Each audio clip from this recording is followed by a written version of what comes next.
El talús que acompanya el rec Comtal en el tram que connecta Barcelona i Montcada i Reixac ja està net de runa i de xalles. Era una de les demandes que des de fa anys reclamaven els veïns de tots dos municipis. Yo en particular creo que mucha gente del barrio está muy contenta con lo que se está haciendo, porque se está llevando a cabo pues lo que en principio se pidió. En dos fases, como se está viendo, se hizo el camino estupendamente, se está haciendo el talús, en el cual yo creo que va a ser una buena obra. Els operaris estan instal·lant al talús una hidrosembra que permetrà una revegetació de la zona amb un major control. Els veïns, satisfets amb les millores, demanen que tots dos ajuntaments es comprometin ara al bon manteniment del camí. A partir de aquí lo que hace falta es tener civismo, conservarlo, vigilancia, mantenimiento, que nos hará falta porque es normal, y bueno, y que los dos ayuntamientos en este caso contribuyan al hecho de que esto se mantenga bien. A pocs metres del talús i el rec, la caseta del canvi d'aigües també ha renovat l'aspecte. S'han cobert 3 laterals de l'edifici amb fotografies que recorden com era el rec Comtal abans d'entrar en decadència.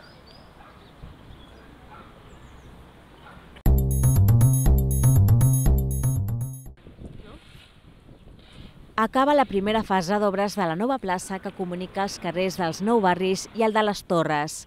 De moment s'ha adaptat l'espai perquè hi puguin accedir els serveis d'emergències al nou bloc d'habitatges i s'han canalitzat els serveis d'aigua i clavegueram. En una segona fase, el solar es convertirà en una gran zona verda. Per petició del veïnat, la plaça serà batejada com la de les dones de Nou Barris. Ha sido como algo invisible, ¿no? La labor de las mujeres, porque hay reconocimiento a los hombres del trabajo que han hecho en Nou Barris para cambiar la situación que teníamos, ¿no?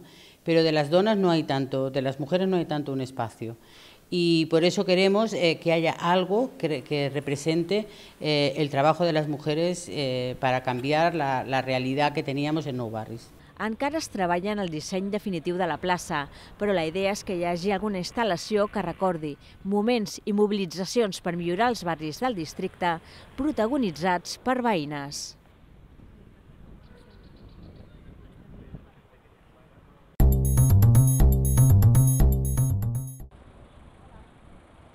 Els vianants han guanyat prioritat al nou pont de Sarajevo, que connecta les dues Trinitats. La passarel·la, més ampla, disposa de diverses fileres de bancs i un mirador. Los asientos que han puesto, porque cada persona mayor 2 pasos y sentarse, 2 pasos más y sentarse, y eso es lo que queremos. El pont, però, ja ha rebut algunes crítiques que fan referència a la seguretat dels vianants. El puente en sí está bien, lo que pasa es que falta seguridad para las criaturas pequeñas.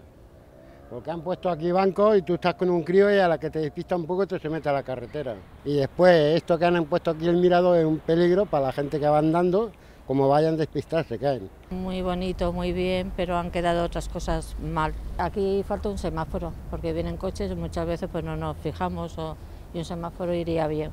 Vista des de la Meridiana, la passarel·la ha guanyat un aspecte més natural, amb la creació d'un jardí vertical als laterals del pont.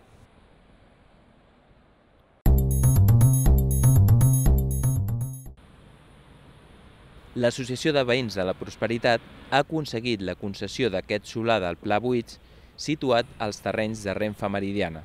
El projecte veïnal convertirà el solar en un hort educatiu autoproveït d'aigua. S'hi conrearan verdures i herbes aromàtiques, al mateix temps que l'espai es farà servir com a lloc d'activitats educatives, formatives, d'integració i lúdiques.